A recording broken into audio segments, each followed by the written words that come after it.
What up, everybody? Oh man, it's been a while since I've gone live from a mobile device, and I figured I would go live in a different way than, doing a whole restream and a podcast and all that. So, um, yeah, a little bit different today, for sure. For sure, it's a little different today. Um, but I am going to talk to you guys about 24 hours using this flip phone here, because it was a unique experience using a flip phone. And I'm quite surprised because in the time that I've used it for everything, texting, phone calls, browsing the internet, and YouTube, for such a small battery, I'm currently sitting at 80% battery left. I charged it over a day ago, was the last time that I charged this. And yeah, it's pretty crazy that the battery's really good on this. I don't know if I would classify this as a dumb phone. Some people would call this a dumb phone because it doesn't do a lot of what like Android and iPhones can do. But it kind of does. It's such a weird concept. First of all, let me just say, texting from this, I realized that I was hella good at texting when I was, a teenager and a young adult. When phones like this is what we would use to text all the time, to text little messages. The T9 texting keyboard, uh, like triple pressing the number two, um, just to get the letter C, and then the pound key to capitalize a letter, lowercase a letter, select number. It was an interesting learning curve to text with this. So a lot of my text responses were just so slow for people. People would text me, I would text back, but they would get a response from me in like, you know, 2 minutes. It would take me 2 minutes to type out a couple of sentences. That's pretty bad. Um, but nonetheless, I mean, it was a fun and decent experience. I will say, literally the fact that I had like a 64 gigabyte SD card that I threw in here for photos and videos, and yeah, I'm not gonna I'm not gonna make a video showing the camera quality capabilities because it's pretty terrible. it's it's probably good for like you know um, like taking a photo of like an accident or something. There's like a vehicle. You want to take a picture of the license plate. It's probably good enough for that. And even if you try to hold it as steady as possible and you hit the OK button, which is the shutter button for the camera, I mean, yeah, that's pretty bad. You have the volume rocker, and you can. Um, After the volume rocker, you should be able to. Well, no. That's right. It's the up and down key. Well, sort of like the little key right here. Um, you can zoom in and zoom out on shots. It's so weird. Uh, Very weird. But you guys like some cool stuff on here. Um, Internet, things like that. So it's not really that dumb of a phone.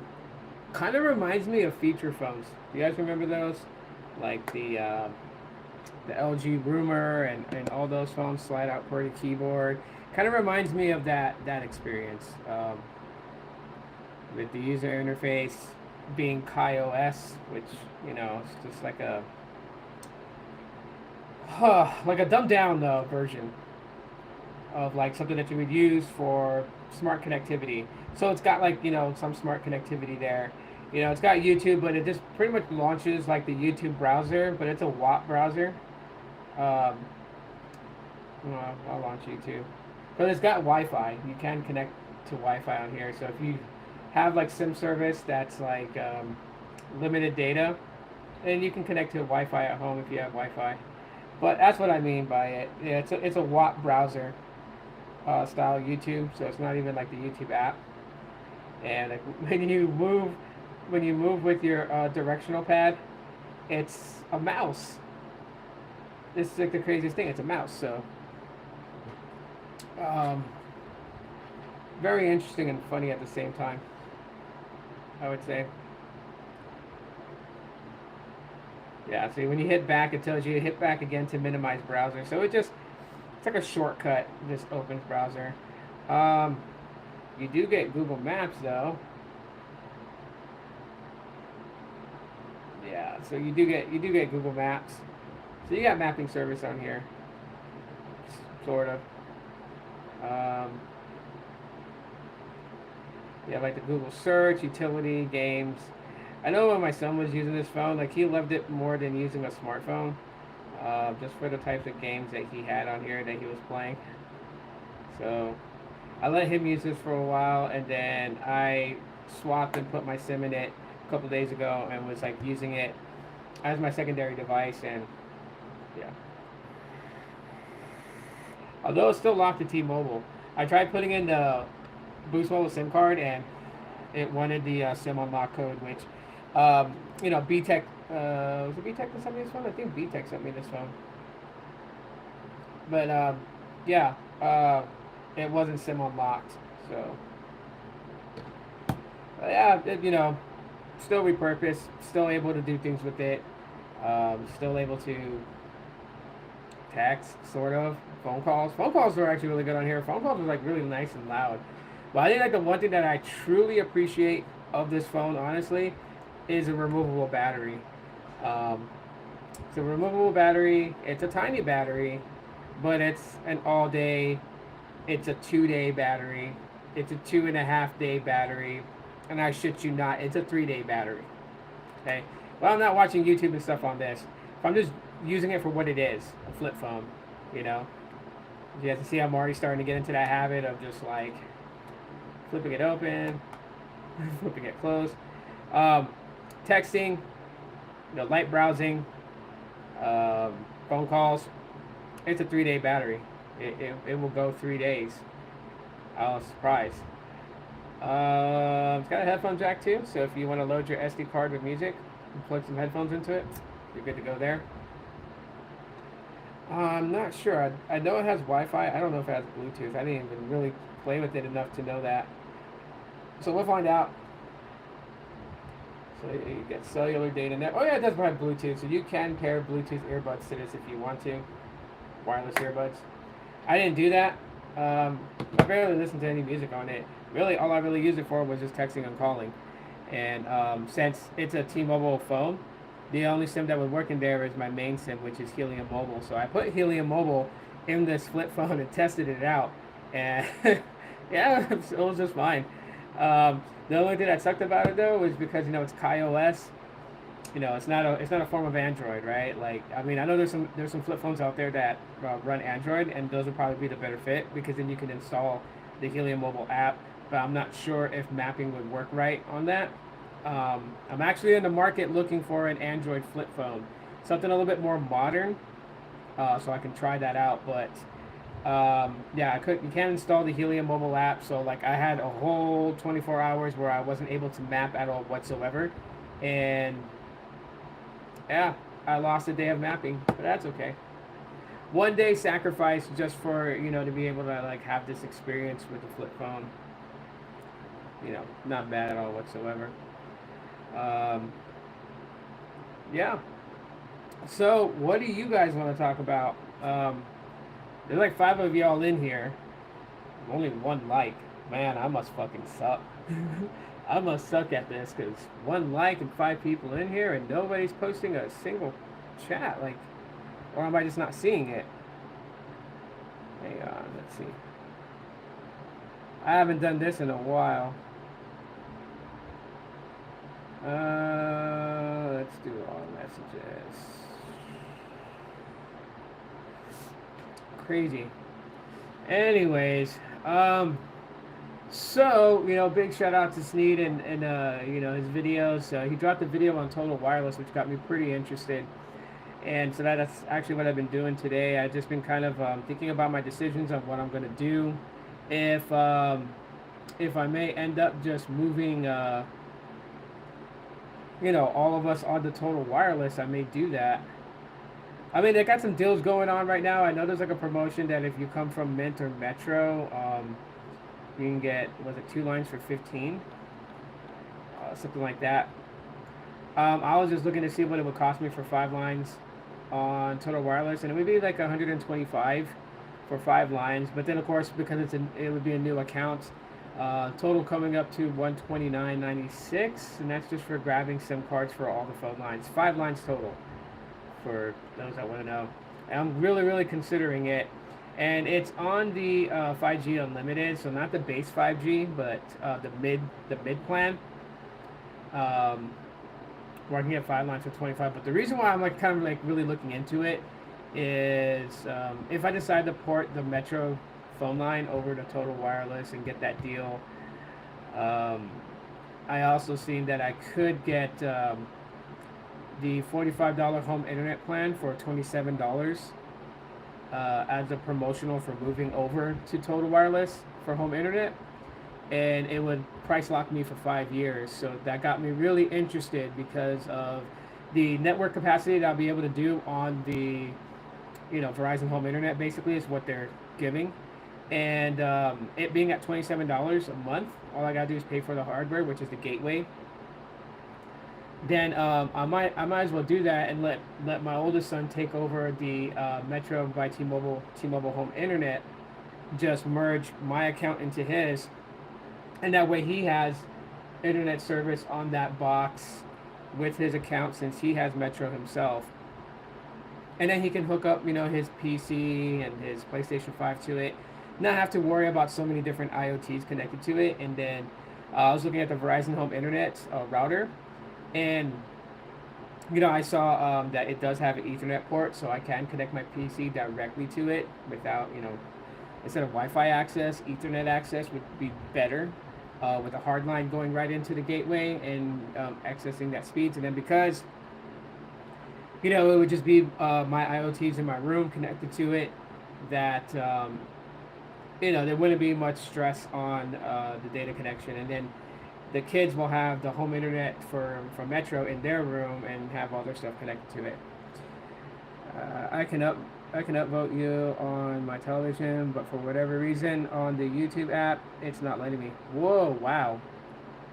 That's weird. It's weird too because when I was starting the live stream this way from a mobile phone, it gave me an error, and then it started the live stream countdown. I was like, whoa, what the hell, So I just went with it. So like right now, I don't even really know if anyone can hear me or not. I haven't really asked for a sound check. I was just literally talking about the flip phone, and hopefully audio is coming through, and that's like the gist of it. Like I haven't done a live stream like this in a while. Let's see. Let me do this.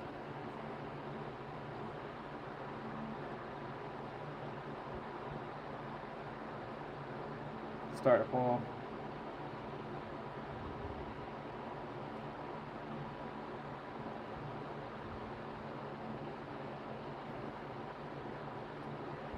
It is pretty cool though.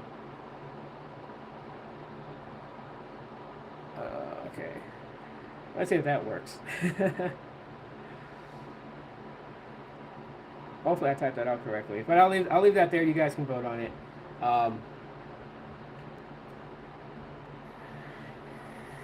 I just figured I'd do a live stream this way. A little bit different than always doing, the restream podcast style. At least, I don't know for you guys, but for me, it feels a little bit more personable when it's like live stream from a mobile phone. I just feel like it's just me and y'all hanging out, just talking, and it's not so much like, I know it's quiet. There's no background music, and I'm not planning to run any, knowing YouTube, and then they'll be like, oh, that's copyrighted material, you can't use it. I don't want to get that type of thing from YouTube. YouTube's just very weird. Let's see. Oh, a notification came now saying that I'm live. What the hell? Yeah, but anyways, yeah, so I'm really strongly considering that, and it would lighten the load. It'll give me a chance to test out Verizon Home Internet. You know, because I can do a comparison. If I do jump on Total Wireless, I can do a comparison between the home internet from Verizon versus Metro in my area, and show you guys like how the speeds work out just by swapping the Ethernet line from one gateway to the other, and then running a speed test. I can do that, and also, you know, run a live stream and see how things go. Hello, Georgie. If I butcher your name, I'm sorry. Looks like Georgie to me, so, but hello. So I'm thinking about doing that. I ran it past my wife, so she's interested now. Um, I don't think I'm gonna complete the order online because it looks like there's a couple of stores near me, and like it shows me a picture and everything too, which is cool. Inside it actually, you know, so it's not like a Verizon store that says Verizon and then they sell Total Wireless SIM cards. Like they have like the brand logo inside the store here. The closest store to me is off of North 32nd Street. So that's like about a 15-minute drive from where I live. Jeremy, what's up, man? Hello, hello, welcome. So if anything, I might just go in there. That way I get all the phone lines working right away. We're bringing our own devices, so I don't need to buy any device from them, even though like they have like a sale going on, or like you get like 4 Galaxy, I think A15s or something like that. But I don't need any devices. We have our devices, and both my wife, she has a Pixel 7a, and then I have the Pixel 8a, and then both my daughters have Samsung Galaxy A53s that's been unlocked, and my youngest son has an iPhone 10, which I'm actually about to switch him later today from an iPhone 10, probably to one of my Pixels, but more than likely maybe the Pixel 3. I know he really likes that phone for some reason. He doesn't like the 3A, but he likes the 3, so I may move him to the 3 or possibly like the 4 or 4XL. Not sure. But he's moving over to Android today. and then, you know, it's pretty much at that. Because my wife has the iPhone 11 Pro Max as her secondary device for when she does like Amazon Flex and things like that. So that's what she uses that for. Her main phone is the Pixel 7a. And it's like, you know, we're a house of Androids here, basically. Like my second oldest son, he has the Moto G Stylus 5G 2023. He loves that phone. He had the 2022 model, then he upgraded to the 2023, and I think he will upgrade to the 2024 model. So it's something that I see there's a possibility of it happening. But yeah, so might as well just move my youngest son away from the iPhone 10 onto one of my older Pixels that he likes. I'll probably just like fan out some Pixels on the desk and just let him choose which one he wants. I think that would probably be like the better fit to have him do that. And so then that way, like all of us will, you know, we'll have 5 lines on total. If I get the home internet at, you know, the promotional price that was, you know, offered to me, I think it's offered to a lot of people that have Metro that's jumping ship, but the availability for that is good until October 23rd. So it'll be like 5 lines jumping over to Total Wireless. It'll be the home internet being added on. And so I'm looking at a total of maybe like 180 with, you know, as like a startup, I would say.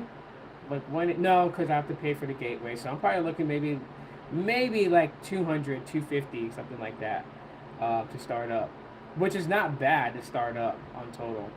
And then I think monthly it'll be like $150 for everything, right? For the 5 lines of service, unlimited, and the little bundle they throw in, the Disney, no ads Disney for 6 months that they have thrown in there, and then the home internet. So it'll be about like 150, which is with every phone line that I'm paying for, it'll be about $15 cheaper. The only reason why that I say that is because like my daughters have mapping turned on, but they keep turning their phones off when they go to school. Like instead of putting it on do not disturb or, you know, silence, they just power their phone off. So with them being on Helium, they're not accumulating any mapping done to earn the credit. and they're young teens, so it's like that doesn't come to mind for them. So I might as well just put them on a plan that one, I don't have to tell them like, hey, keep your phone on, so mapping is on, so you can earn crypto and all stuff. Like, I don't have to worry about that. Um, they just use their phone and do what they want to do on it. Plus, too, because it is unlimited, their phones don't need to be added onto the home internet because it's unlimited data. And like what they do on an average, basis, I would tell you, they use about 65 gigs each. So, that's not really tapping up really high. It is high though, because most places are like, yeah, you get 30 gigs of data, you get 35 gigs of data. So, haven't heard much of Total Wireless. Total Wireless literally was an MVNO that used Verizon's network, and they're acquired by Verizon. So, it's kind of like, you know, um, T-Mobile has T-Mobile prepaid, and then they have Metro by T-Mobile. That's kind of like the deal with Total Wireless. Like Verizon has Verizon prepaid, and then they have Total Wireless, and then they also have Visible. And yeah, it's actually not too bad. I'll probably talk about it later on this week, not tomorrow, because tomorrow's the Apple event, I believe, and so I am gonna live react to the Apple event. I won't have the stream running on the stream where you guys can hear audio and see visuals. I'm just going to be watching it, but running a live stream reacting to it. So I may even do it in this faction also. I have my headphones there. I can just that way, Apple doesn't come after me again like they did 4 years ago. Uh, so, but I'm gonna react to the Apple event and see what happens there with the new iPhone 16s, and then we'll find out. And like this will be like the test of tests, right? There's like people that's already calling like the Pixel 9s. They're like it's the best phone of 2024, and while I love hearing that, I'm always questioning like when the iPhone 16s drop. I know they're gonna unveil them, and there's probably gonna be a pre-order on them. But how many people that got Pixel 9s that said it's the best phone of 2024 are going to change their tune after tomorrow? We'll see. The other thing too that I was kind of joking around with though is like also that the what is it? The Apple event might be very similar to the Made by Google event, with mostly focused talk of Apple Intelligence, their AI. I see that pretty much kind of happening. It's a possibility. Yeah, yeah, they are. They are copyright strike happy. They definitely are. Yeah. So I mean, I figure if people got like laptops and stuff like that, they're gonna have like a small window on the side with my podcast or my live stream running, hearing what I'm saying about it, and engaging about it while we're watching it separately on our own devices. You know, can always do that. Give my on the spot reactions to what they've changed, what they've done, or if they've done anything drastic with the iPhone 16s. I can give my 2 cents during that live stream. Apple devices now need more RAM for AI features, and recent iPhones are obsolete. Yeah, that is true. There's no way around it. You're gonna need more RAM to basically run those AI functions. Like I can say this, right? Like my Pixel 8a has access, to Gemini Advanced, but when seeing other people's reviews about Gemini Advanced on the Pixel 9, and even going into a Best Buy and just kind of comparing them side by side, yeah, you definitely need a good amount of RAM, and 8 gigs of RAM is not gonna cut the mustard when it comes to that. Yeah, and dang, hey, what's up, man? What's going on? So you know, yeah, previous iPhones are definitely going to be obsolete unless they allocate storage as RAM like Samsung. I don't like doing that. Um, because I know Samsung has that abilities. They call it RAM Plus. So, but it's really not the same as actual random access memory.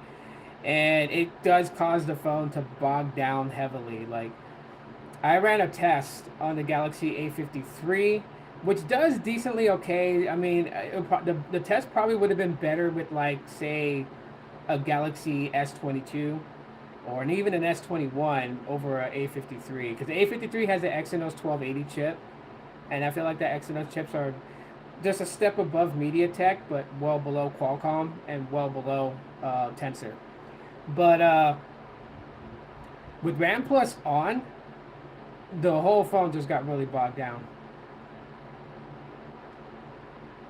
It's slow RAM too. Yeah, yeah, it's definitely slow. Surprised people don't like pop-ups, which also falls under instant dislike. Whatever, dude.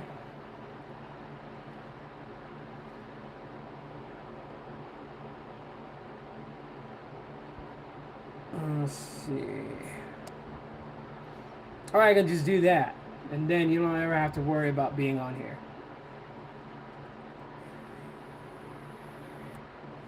So people get upset on things, but this is my fucking stream, and if you don't like it, then go dip.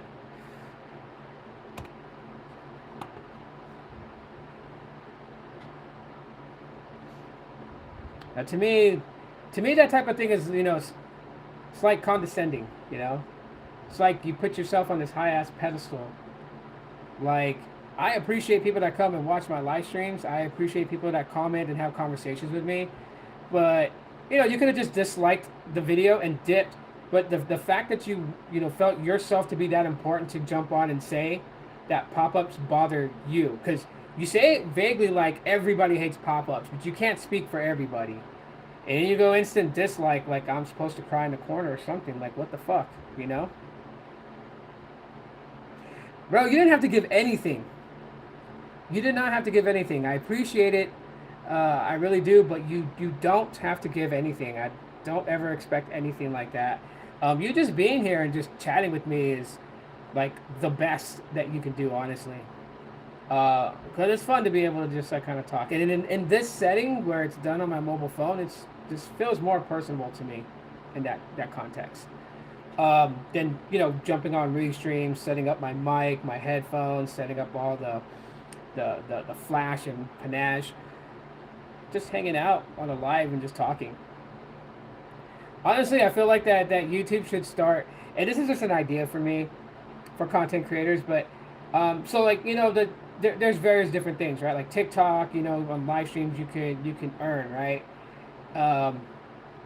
I know on Clapper you can do the same thing too. You can earn. I mean, I've been on Clapper less than a month and already gained over 100 followers and still growing. So I'm pretty excited for that. If you guys don't know what Clapper is, it's just a social platform, kind of like TikTok, but it's like a competition to TikTok, and I'm on that platform as well. So people like having a voice and dislike it when their opinion isn't validated. I mean, he got to say what he wanted to say. Now, if he was just like, I really don't like, pop-ups. If he was giving me advice, if he was like, hey, doing a poll is like a pop-up and some people find that to be annoying. Okay, yeah, I'm open to suggestions for people. But when you go out of your way, like you try to tell me that you dislike the video, like as if I'm supposed to be heard or something about it, like, trust me, I get a lot of dislikes on videos. I do.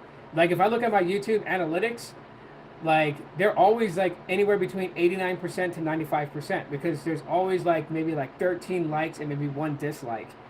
So I get the dislikes. I take them all. The ones that I really analyze are the ones where it's like 60% disliked. Because then I'm like, okay, something they don't like I'm doing, and so I shouldn't do that anymore. I mean, I use the thumbs down and thumbs up as my way to kind of pivot. I just learned about retail window key, where you don't have to keep buying and activating one computer at a time. Oh, okay. So Total Wireless is a prepaid company that's now owned by Verizon. It used to be an MVNO. It used to be separate from Verizon and was just using Verizon's network. But when Verizon, ended up purchasing TracFone, Total Wireless was also something they acquired. So now it's one of their prepaids, right? So now they have Verizon prepaid, they have Visible, and they have Total. So they have 3 prepaids under their umbrella. And then Verizon Postpaid, and then Verizon Business. So that's what they are. Currently, right now, they're running a promotion because there's been a promotion from the T-Mobile side that's going after, Verizon. So Verizon's response back to T-Mobile is anyone that ports over from Metro or Mint Mobile to Total Wireless can get 2 lines. I think it's for $15 a line each, and that's fully unlimited line. So that's $30 a month for 2 lines, I believe.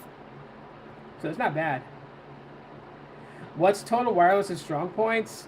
The fact that they pretty much you get unlimited access to Verizon's network, whether on the base, the unlimited 5G, or the unlimited 5G plus. There's just a little bit of bonuses that's thrown in there, right?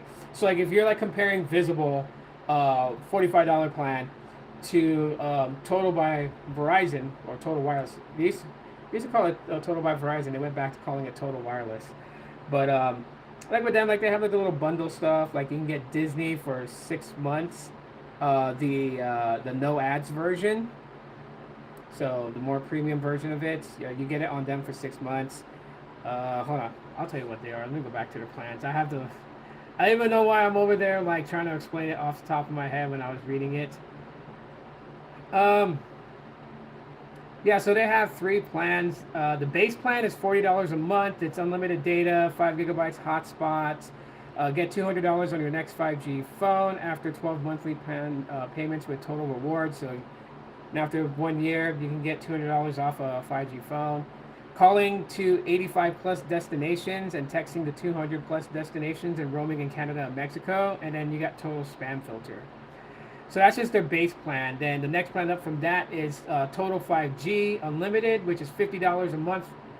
12 times faster unlimited data, never slows you down. So obviously that's their ultra wideband access, and then you get 15 gigabytes of hotspots, the $200 off your next device if you have 12 monthly payments on time, 85 destinations for calling and 200 destinations for texting, roaming in Canada, Mexico, plus roaming in 15 plus countries, which let's see. Those countries happen to be Argentina, Brazil, Canada, Chile, Colombia, Costa Rica, Dominican Republic, Ecuador, El Salvador, Guatemala, Honduras, Mexico, Nicaragua, Panama, Paraguay, and Peru. You can roam in those areas. And you get your 4th line at no additional cost. So that's funny. No, I'm not getting the iPhone 16. I'm perfectly content with my iPhone 12. Unless they, make my iPhone 12 obsolete is when I will upgrade. Because the iPhone is just my secondary device. It's not a device that I use as my main daily driver. I have it so if, I want to make content about iOS, I actually have the iPhone to do it. Like my main daily driver device that's always with me is my Pixel 8a and my Helium mobile service, which shout out to Helium Mobile. But yeah, that's just the Total 5G Unlimited. Then the Total 5G Unlimited Plus, which is $60 a month. You get all those things plus roaming in 15 plus countries, $10 long distance credit to 120 destinations. Get your 4th line at no additional cost. The spam filter, Disney Plus, no ads on us for 6 months. Oh wait, no, that's permanent. So the $60 plan, you get the Disney Unlimited, Disney Plus, no ads premium. You get that as long as you keep that plan. If you go with the mid-tier plan, which is a $50 plan, then it's only 6 months you get it, and then you have to start paying for it yourself. By the way, I switched back to Spectrum from T-Mobile Home Internet. Bro, the speeds is not reliable for me. I get now 110 speeds with Spectrum for $35 a month. That's not bad. Not bad at all. That T-Mobile's like up and down. It's kind of the reason why that I also was considering, I am considering Total Wireless, is just literally taking all 5 lines, moving them over to Total Wireless, and then getting the home internet, the Verizon home internet, through Total Wireless. I would be spending, with all the promotion that they offered me based upon, you know, porting in a number from Metro and everything. I'm I'll be looking at paying about 150 a month for everything, for 5 lines unlimited, and then not the base one, because the plan that I chose is the one that gives you 6 months of Disney. And the only reason why that I chose that one is because I already have Disney. It's bundled with my Hulu and Max, so I really don't need the 6 months of no ads Disney. But I'm going to use it anyways. Probably, like, you know, create an account for my kids and then let them use it for like 6 months. But main thing here is that, you know, with all the lines, what up, Sneed, with all the lines that I'll be jumping, so like all 5 of my phone lines of my family that I jump over to total, I'm looking at paying 125 a month for 5 lines. And then of course, you know, because I'm moving over already, already just checked, and so my monthly, with a 5-year lock on home internet through Total Wireless, which is available in my home, is $27.96 a month. So that's less than the $45 plan, less than the $35 plan that they offer. So total everything together is about 150, about 160, which is pretty good for everything I'm going to be getting. And yeah, so all I gotta do, like, I know my first actual bill walking into the Total Wireless store on 32nd Street, I'm gonna have to basically have at least 3 bills with me. So then that way, I can I gotta, you know, you gotta pay for the home router. Seriously, I know that those days are most likely behind you, but thank you so much for all your contributions to the old Android custom ROM scene. It likely saved quite a few devices from e-waste. Oh, not a problem. I'm still running a custom ROM. I'm running Evolution X 9.3 on my Pixel 8a, and then also on my Pixel 6a. Like, I'm not concerned to like upgrading to Android 15.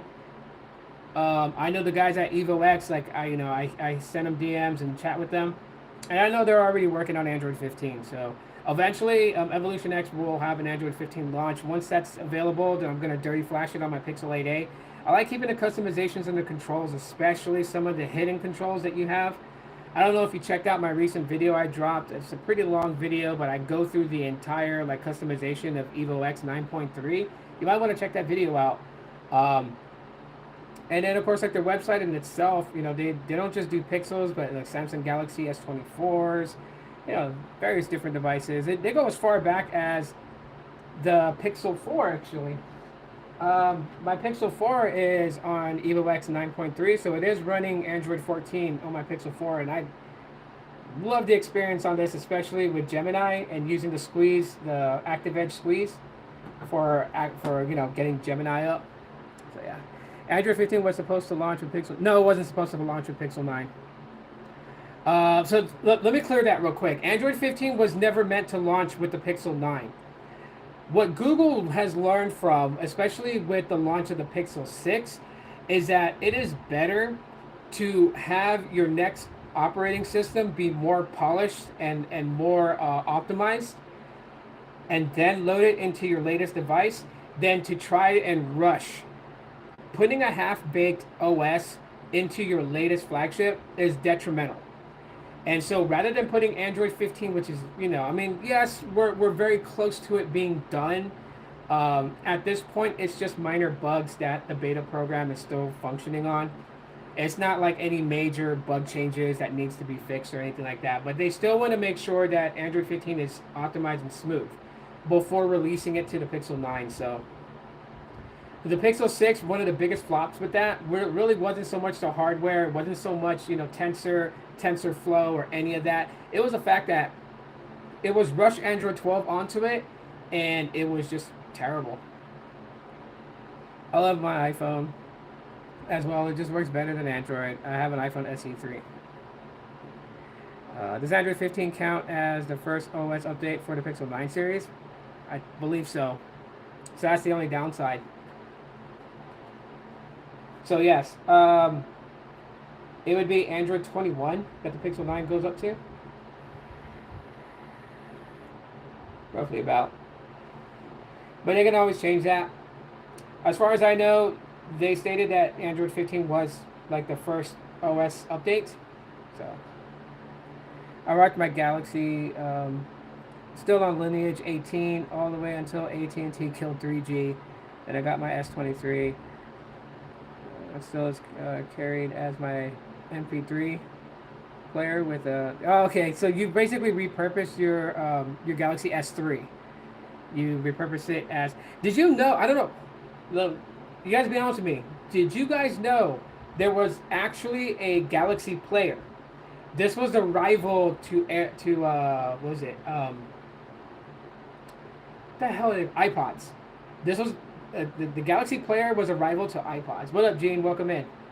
Um, I shit you not. Way back in I think 2012 or 2011, Samsung had what they called the Galaxy player, and it literally looked like the Galaxy S, not the S2, but the original, the Galaxy S. It looked just like that. Had the little home button at the bottom. The only thing that it didn't have was it didn't have a cellular antenna, so it was Wi-Fi dependent, and you could download Android games and stuff like that on it. Download your music, download movie media. You just couldn't make phone calls. Except, I mean, you could if you downloaded Google VoIP. Well, at the time, it was called Gtalk. And then you had to use a VoIP app. So there were like many different VoIP apps that can connect to your Gtalk number. And so you would use Gtalk for text messaging. You would use the VoIP app for voice calling over Wi-Fi. It was a whole mess. Yeah, I didn't really take off here in the United States, but it was cool though. Just imagine if they brought back the Galaxy Player, if Apple brought back the iPod. That would be like the most interesting battle of modern tech. Like imagine Galaxy AI on a Galaxy Player 2025 model, and then fucking Apple Intelligence on an iPod, an iPod 8 or 9 or whatever the next generation was supposed to be. Like I remember it going all the way up to the iPod 7. I don't know if they made an 8.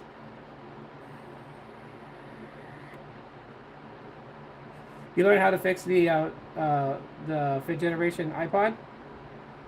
You did it for a friend? Because Google Pay was eliminated here because it's in Google Wallet. So instead of having two apps that do the same thing, they just simplified it. That's why. Because I still use Tap to Pay with my Google Pixel all the time. I just use the Google Wallet app where all my cards are stored. Because GPay and Google Wallet were damn near identical. The only difference really in them was the name of the app, and that there was actually two functional different apps. So, I'll figure. But like Google Pay as a system that's accepted in stores, that's nationwide. It's still here in my city. It's still everywhere that I travel to. So, that hasn't gone away. Did I order the Pixel Buds Pro 2? No. So the first thing I'm going to get once my son's college and everything is pretty much like situated. That's costing a grip, believe you me. First thing I'm grabbing is the Pixel Watch 3. So I'm grabbing one. My wife agreed to grab one. She's gonna retire her Fitbit Versa 4, and she's gonna jump to a Pixel Watch. So, and then what I'll probably end up doing, I may take my OG Pixel Watch to like a jeweler shop here that services them, and have them remove the battery out of it, just in case battery swelling and shit like that. I don't want the OG Pixel Watch to be damaged. I'll probably get a frame for it, separate it into its pieces, and just frame it and put it up on the wall. I mean, it's the OG Pixel Watch, but then I like at the same time too. I don't want to do that because sometimes I'm one of those fucking nerds that has like wants that nostalgic feeling, and so I literally put my SIM cards back into like older devices because I want to be able to use them and have that feeling that I had when I first got the device way back in the day. So I may want to use the Pixel Watch, the OG one. So I don't know if I'm going to remove the battery or not. Google Pay was also an alternative to PayPal and Cash App. It was a lot better. I preferred and missed GPay. Yeah, what is it? I still haven't gotten an email. I know that Google Wallet was going to redo the whole the Google Wallet card, It was going to be a little bit different than what it was before. I don't know if any of you guys had the Google Wallet debit card from back in the day. I still have mine somewhere. If I find it, I'll bring it on a live stream and show you guys. I still have the card. It's somewhere in storage. But they're bringing that back. But it's a little bit of a different approach to it. So I'm just like, there's certain things that Google does and they get rid of it and they realize it was a good idea, so they want to bring it back. I mean, I can tell you guys, like, being a content creator on YouTube and, you know, the income that you generate from ads through AdSense, I've had more problems having it directly go to my bank account than before. Because in my earlier days, every month on an AdSense payouts, I had to go to my Google Wallet debit card, and it had no problems at all. Obviously, it should not have had problems at all. It was Google, so I mean, it was like in-house. You had a debit card one time, yeah. It was fun. What was even more funny was when, like, because not a lot of people knew about it, right? Like, Google wasn't very good at marketing and pushing a lot of their stuff. So, I remember one time my wife and I went to eat out at Chili's.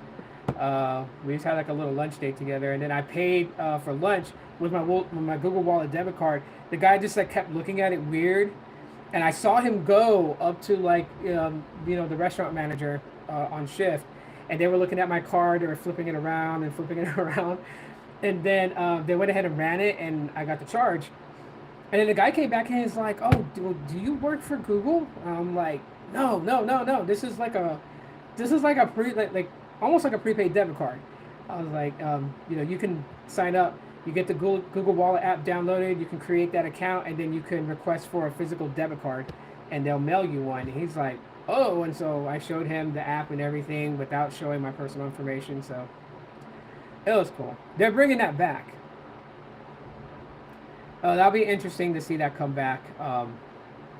But it's going to be a different way. Hold on, I'll just get online and search it.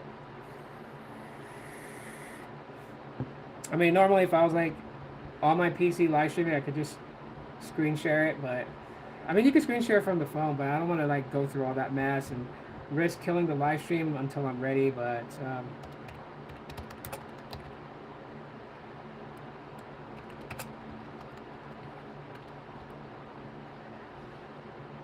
let's see.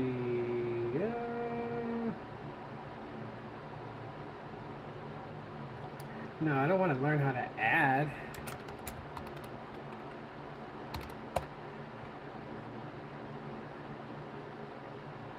Or did they scrap that plan?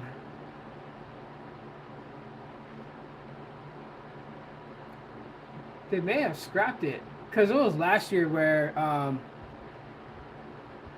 you had to have like an invite.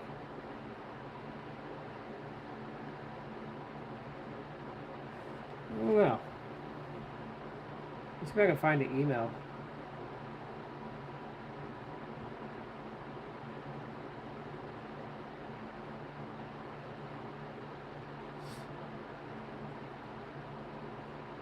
By the way, shout out to Max Lee. I still have the shirt. My wife was tripping out this morning because she kept looking at the shirt because like I hadn't worn it in a while, and I told her like I've had this shirt for 12 years. I got this from Max Lee back in 2012. The High on Android shirt. So we don't see him much often. I mean, I still watch his videos and his live streams because he lives in South Korea.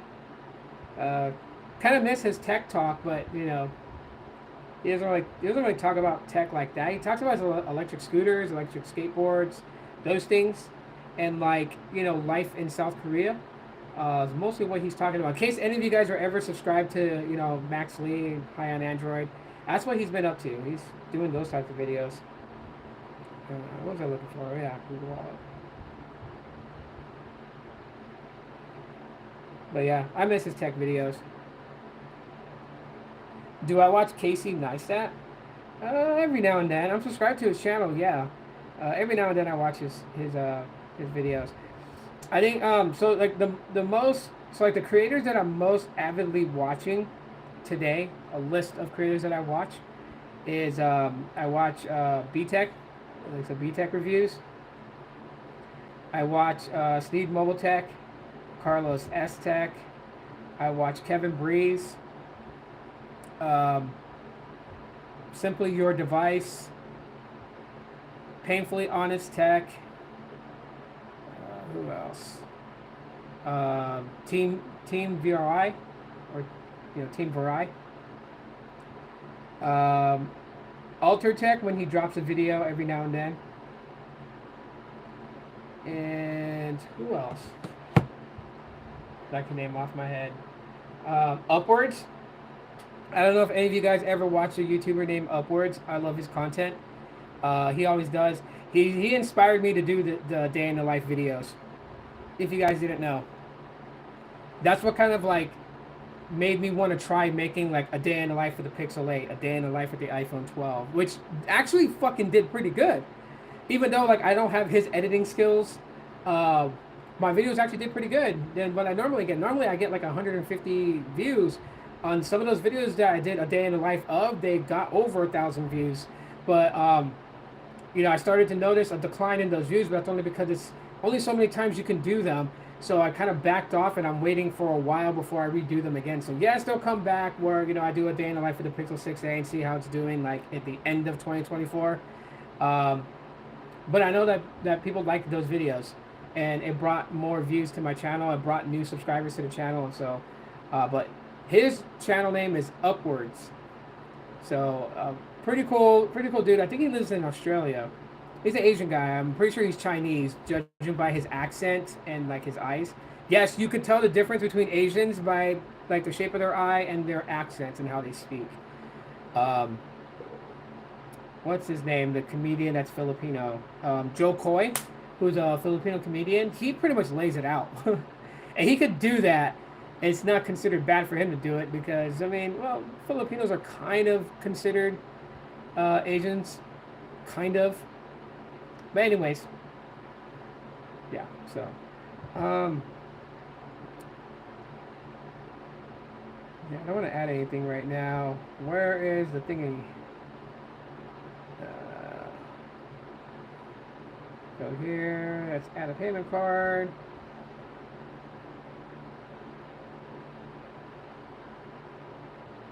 Oh god, no, I don't want to do that. And I don't want to turn on NFC. They may have scrapped it. I'll look into it, and later on this week, not tomorrow, because tomorrow I'm just live reacting to the Apple event. Maybe like on Wednesday, I'll do a live stream, and then I'll find out, like what's up with that. Do I watch Two Phones as well? I watch him every now and then when he drops a video. When he goes live, I watch his live. So like most of the content creators that I actually communicate with outside of the YouTube spectrum, I watch their live streams, and I watch their videos. I give their videos a thumbs up, and then I watch their live streams. I may not chat with everybody in the live stream. One, ultimately, because I'm watching it on my smart TV. So, yeah, I'm just watching it in the comfort while I'm just chilling in my bed and just relaxing. And, yeah, so I always want to give them the view, because it's really hard today as a content creator to give views. Like I said, like YouTube's not going anywhere. I would never shut down the YouTube channel. I do venture outside of YouTube as far as content. Like I said, right now I'm pretty active on Clapper, and my Clapper account is actually growing. And I know it's funny because like B-Tech was asking me about Clapper, and he says it sounds dirty. I'm like, no, it's nothing like that. It's pretty much just like TikTok, less ads, and you don't have to have like 1,000 or 10,000 followers to monetize. You can monetize from the jump. So it's a really nice tool, and I think I uploaded like 30 videos. The format is in this format, but I uploaded 30 videos, and I'm sitting over 100 followers already. My 1 month anniversary is actually in 10 days, so September 18th will be my first month anniversary on Clapper, and I think I'm sitting like at 121 followers, and it's still growing. The thing that I really like about Clapper, which I wish that YouTube would kind of, I mean, they do have that. They do have like, like playlists and stuff like that. Because on Clapper, you have mini-series. So like, you know, my username on Clapper is IRL_Tito, which is in real life Tito. I don't do Aloha Android for it because I have a mini series that's called Aloha Android. I have another mini series that's called The Ghost Shadow, which obviously is dedicated to my Pokemon Go gameplay. And then I have, IRL_Tito vlogs, which is just my vlogs, things that I'm thinking about or just want to talk about. And I have one specific for Helium Mobile, and I think there's another one for like, uh, I don't even remember all the ones. I've created so many different miniseries that people find interesting. So currently, right now, I'm sitting at 122 followers. Um, and then for my miniseries, there's Aloha Android, The Ghost Shadow, IRL Tito Vlogs, the Deathlock Podcast, which I was hoping B-Tech would jump on Clapper so he and I can live stream and talk wrestling. And then I started a feed for mental health and fitness. And that's just, me and my wife's journey for weight loss. And we go hiking in the mountains. And so I vlog while I'm at the mountains and show the views and things like that. So I could do all that from over there. I really can't. The reason why I don't do it here on YouTube, like I don't make these different playlists with different videos, is because YouTube's algorithm is so picky. Like I'm consistently posting tech videos that if I throw in like a mental health fitness, it throws off the algorithm so bad. And then I go weeks with people barely seeing any of my videos. Because the algorithm is just like, dude, you're a tech person. Why are you talking about, fitness? Or why are you talking about Pokemon Go? It's so weird. A lot of people have changed the YouTube name to something different other than their actual real name. Yeah, a lot of people are kind of like they're going a step backwards to that. I know when I first started YouTube back in 2009, 2010, with my first couple of channels, which you guys will never find, I shut those down. I deleted the Google account and everything. Back then, I was very sensitive, very nervous about coming on videos and coming. Well, they didn't have live streaming back then all that much, but coming on videos and then seeing what people said, I was very nervous and scared back then. I'm not anymore. Don't care what people think about me, but back then I was. And so my very first channels was around that time, and everybody was always having some sort of catchy name for their channel. It wasn't until like I think 2013 it started to become more popular to just use your first and last name, and then people started going towards that. Now it's kind of going back to finding a catchy, unique name.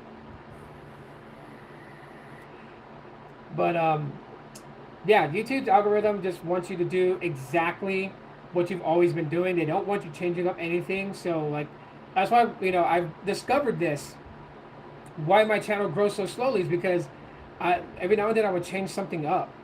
Like I would talk about custom ROMs from way back in the day, and then I switched from that to Boost Mobile, and it took like a year before it caught on. And then all of a sudden, like my videos for Boost Mobile started blowing up, like how to install a custom ROM on the Boost ZTE Max, or unboxing the Boost ZTE Warp Sync.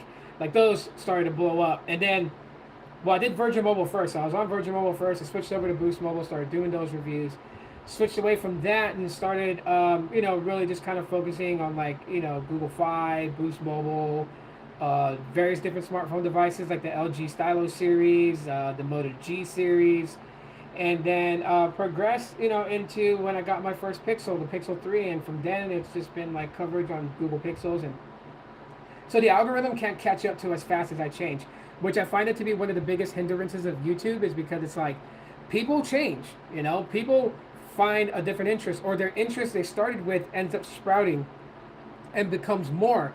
And when you start to incorporate more, instead of the algorithm really helping you, it actually works against you.